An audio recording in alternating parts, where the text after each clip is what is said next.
ஹே Fox, வாங்க இன்றைக்கி இந்த காங்லி CL522 இப்படிங்கிற ஒரு மாடல். இது வாக்மேனில் இது ஒரு மாடல். அண்ட் இந்த மாடல் பார்த்திங்கன்னா ரொம்ப ஒரு டிரான்ஸ்பரண்ட்டாக கொடுத்துருக்காங்க. இந்த கவரு, அப்புறம் பேக் கவர் எல்லாமே ரொம்ப டிரான்ஸ்பரண்ட்டாக இருக்குது. அண்ட் இதோடைய இந்த பேட்டரி போடுற கம்பார்ட்மெண்ட் மூடி கூட நல்ல டிரான்ஸ்பரண்ட்டாக கொடுத்துருக்காங்க. அது கொஞ்சம் நல்லா பாருங்கள், குவாலிட்டி நல்லா தான் இருக்குது. இது என்ன தான் லோக்கல் பிராண்ட் மாடலாக இருந்தாலுமே குவாலிட்டி நல்லா இருக்குது. பிளாஸ்டிக்கோடைய குவாலிட்டி நல்லா இருக்குது. அண்ட் இதில் பட்டன்ஸ் எல்லாமே இருக்குது. ப்ளே பட்டன் பார்த்தீங்கன்னா ரெக்கார்ட் பட்டனுக்கு கூட ஜாயிண்ட்டாக கொடுத்துருக்காங்க. இங்கே பாருங்கள், இப்போது இந்த பட்டன் ப்ளே பட்டன் நான் அமுத்துறேன்னு வச்சுங்களேன், அந்த பட்டனில் ஒரு ஹோல் இருக்குது. அதில் வந்து இந்த ரெக்கார்ட் பட்டன் தனியாக இருக்குது. உள்ளே கூட இன்டர் போயிட்டு இப்படி என்ன சொல்கிறது, அது அப்படி தான் இருக்குது. நீங்கள் இப்போ என்ன நினச்சிங்களோ அந்த மாதிரி தான் இருக்குது. ஓகே, இப்போது இதை இப்போ பாருங்கள். இப்போ உங்களுக்கு தெளிவாக தெரியும்னு நினைக்கிறேன். ஸோ இந்த ரெட் கலர் பட்டன் இருக்கு இல்லையா, இந்த ப்ளே பட்டனுக்குள்ளே இப்படி வருது. பார்த்தா உங்களுக்கு நல்லா தெரியும். அண்டு இது வந்து ரெட் கலர் இருக்கிறது ரெக்கார்ட் பட்டன். இந்த ரெக்கார்ட் பட்டனை நீங்கள் அமுத்துனீங்கன்னா ப்ளே பட்டனோட சேர்த்து தான் அமுத்த முடியும், தனியாக அமுதாது. அப்புறம் இது ஸ்டாப் பட்டன், ஃபாஸ்ட் ஃபார்வர்டு இருக்குது, ரிவர்ஸ் இருக்குது. அண்ட் இதில் வந்து ரேடியோலாம் எதுவும் அட்டாச்சாக இல்லைன்னு நினைக்கிறேன். ஒன்லி கேசட் பிளேயர் மட்டும்தான். ரொம்ப டிரான்ஸ்பரண்ட்டு, நல்லா இருக்குது, பார்க்குறதுக்கு ரொம்ப க்யூட்டாக இருக்குது. அண்ட் இதில் ஒரு அவுட்புட் ஸ்பீக்கரும் கொடுத்துருக்காங்க. ஸோ நம்ம ஹெட்செட் போட்டும் பாட்டு கேட்டுக்கலாம், இந்த ஸ்பீக்கர்லையும் பாட்டு கேட்டுக்கலாம். இப்போது நம்ம இந்த ஸ்பீக்கரில் பாட்டு கேட்குதா, இது ரன்னிங் ஆகுதா அப்படின்னு செக் பண்ணிவிடுவோம்.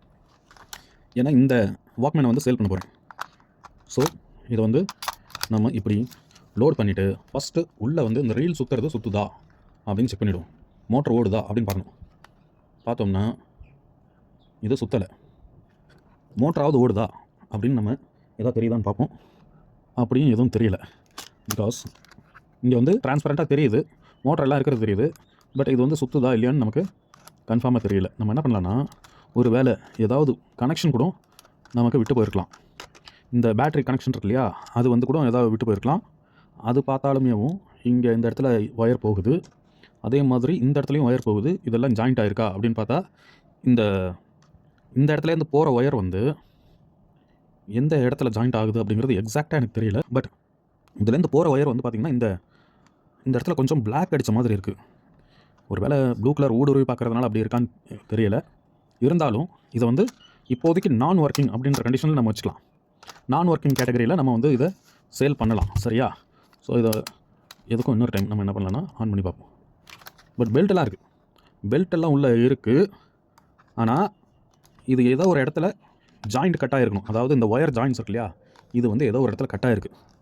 இருந்தாலும் பரவாயில்ல, வாங்குறவங்க இதை ப்ராப்பராக சர்வீஸ் பண்ணி யூஸ் பண்ணிக்கலாம். எத்தனை பேர் இந்த மாதிரி வாக்மேன் பார்த்துருக்கீங்க, நல்ல ஒரு க்யூட்டான வாக்மேன் பார்த்துருக்கீங்க, இல்லை யூஸ் பண்ணியிருக்கீங்க அப்படின்னு கமெண்ட்டில் சொல்லுங்கள். யாருக்கு வேணுமோ அதை கமெண்ட்டில் போடுங்க. ரேட் வந்து வாட்ஸ்அப்பில் கொடுக்குறேன். ஓகேவா? ஓகே, பாய்.